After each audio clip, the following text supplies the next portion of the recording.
Welcome back. I'm Dr. Cheek and I'm a licensed clinical psychologist. And today we're going to talk a little bit about grief. I know that this is something that we're all familiar with. However, we sometimes get caught up on how we're grieving and if we're grieving the correct way and in the appropriate time frame. But what I need to be very clear is that we grieve in our own ways. Grief is an individual process. So we're not all falling over the casket, screaming, "Lord, take me with you." We're not all crying. We're not all yelling. We're not all angry. We're not all completely sad and withdrawn. We're not all wanting to isolate. But however, some of us grieve in those ways. So there is no specific way or right way or correct way to grieve. We grieve how we grieve. There is no time frame on grief. We grieve sometimes in a different time frame depending on what it is that we've lost. We don't simply grieve the death of someone that we love. We also grieve the loss of anything that we had an emotional connection to. So we can grieve the loss of a job. We can grieve the loss of a friendship. We can grieve the loss of a relationship. We can also grieve the loss of a major project or something that we put a lot of time and effort into. We can grieve any loss, and the time frame itself may vary. However, when we're dealing with something such as death, the time frame or the grieving process may be a lifelong process. And what I mean by that is when we first experience the death of someone, when we're first made aware of their death, whether even if it is expected, there's this overwhelming amount of emotions and there's this emotional wave that feels like it is so overwhelming that it can at any moment swallow you whole. So it feels very impactful, it feels very harming and damaging and very saddening in those moments. That's when we first experience that loss, and any reminder of that person elicits those same strong emotions. Now, with that being said, over time, we continue to feel those abundance of emotions about this person, but not on that same elevated or intense level that we did when we first experienced the loss. So on those anniversary days, so when I say anniversary days, I'm meaning their birthday, your birthday, significant days to the two of you. It could be the day you lost a person. It could be the day that you all went on a major vacation. It could be any reminder of your time and your experience with this person. On those anniversary days, that's when those emotions may feel a little bit stronger. And over time, even on those anniversary days, the emotions may not be gone completely, but they're not as overwhelming. You still feel that loss, but you don't feel so overwhelmed by emotions that you can't make it or deal with day-to-day life. So that's what I mean by grief has no appropriate time frame. It depends on your level of emotional connection with the element or with the person or the object or the aspect of your life that you've lost. Now, with that being said, and most recently in 2022, they released the DSM-TR. And in the DSM-TR, they introduced a new diagnosis of prolonged grief disorder. Now, prolonged grief disorder is focused on the idea that we still have these same intense, overwhelming, and debilitating emotions 12 months after the death of someone who meant something significant to us. At that point, we can actually diagnose someone with prolonged grief disorder. And what that simply means is that there is somewhere along that grieving process or that grieving timeline that those emotions are continuing to feel intense. So there may be some aspect of not being able to fully digest and deal with and process. And when I say process, I mean allow yourself time to feel whatever it is you're feeling, understand what it is that you're feeling in those moments, and doing those things you need to do to help you process those emotions.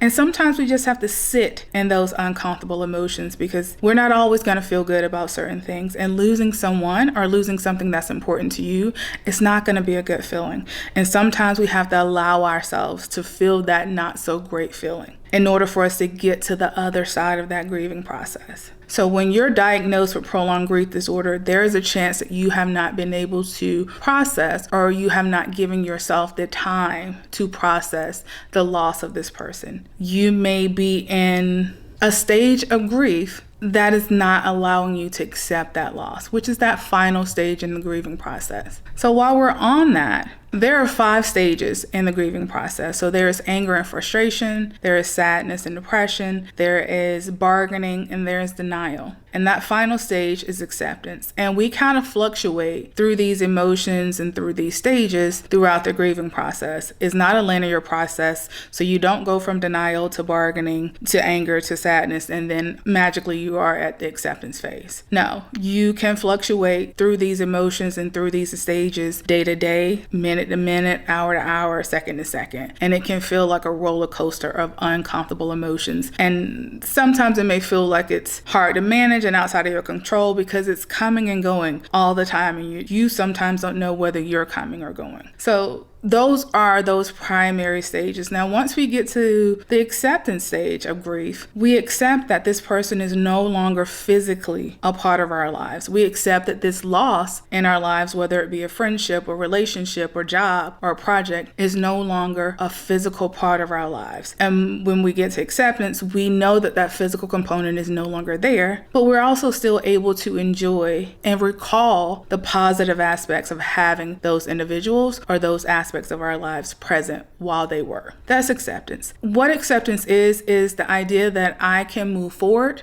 without guilt, without shame, without reservation. It's the idea that I'm able to mourn the loss of someone or something that I cared about wholeheartedly, but I'm also able to celebrate the fact that this was a part of my life or they were a part of my life. So also what acceptance is this idea that we can smile, we can honor the loss of the lives that these people lived. We can honor who they were or what this aspect of our lives meant to us with fond memories. And we don't have to feel that overwhelming sense of despair or that overwhelming sense of loss. Now, what acceptance does not mean. Acceptance doesn't mean that you're okay with this aspect of your life no longer being present, or you're okay with this person no longer being physically around you. No, that's not what acceptance is. Acceptance also is not this idea that this person or this part of our lives no longer existed. We don't have to pretend or forget that we ever knew this person or this aspect of our lives ever existed. Acceptance means I know that it was there and I'm going to make space in my memories and in my heart for those things,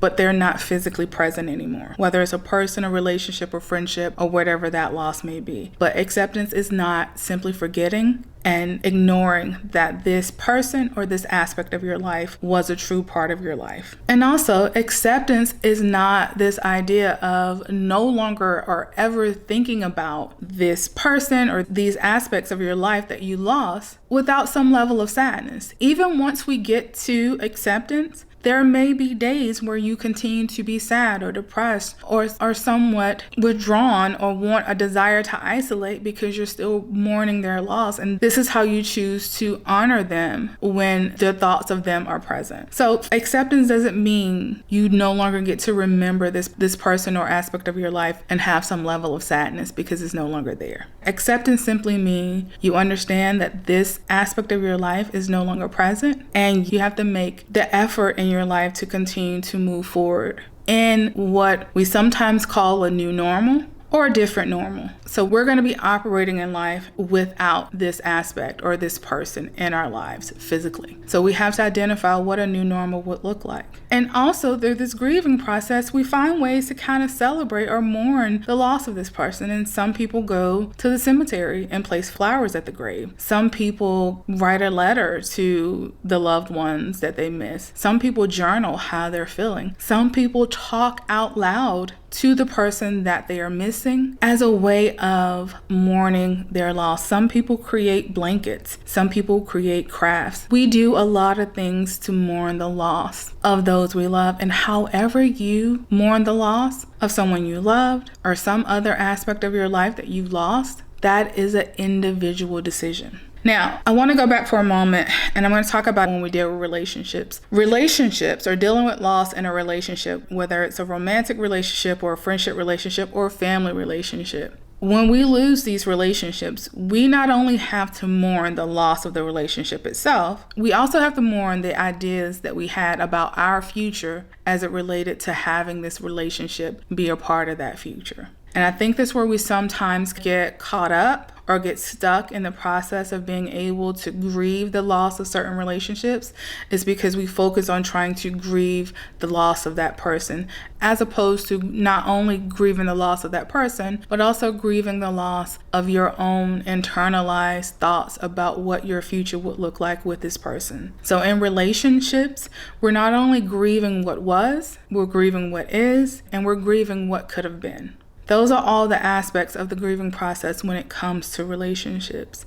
And that's how we get to a place of healing and recovery when we're dealing with grief. So, what I hope you learn from today is that grief is an individual process. You grieve in your own way, in your own time. You may experience all of those stages of grief at some point in time, and they may all feel like they're happening all at once when you are first experiencing the loss, and all of your emotions feel overwhelming. And when we get to that acceptance phase, we are able to learn how to move forward with this different way of being, with these different aspects of our lives, with those things no longer being a physical part of our lives. And like I said again, what I hope you learn from this process is that grieving is an individual process on an individual time frame. There is no correct way to grieve. There is no right time to grieve. That is based on your relationship with the person that was lost or the aspect of your life that was lost. So if you have any questions or concerns, or you have any thoughts, please don't hesitate to jot them down below. I'll respond as I can. I thank you for listening. I hope you were able to get something from this video, and I look forward to speaking with you again soon. Thank you.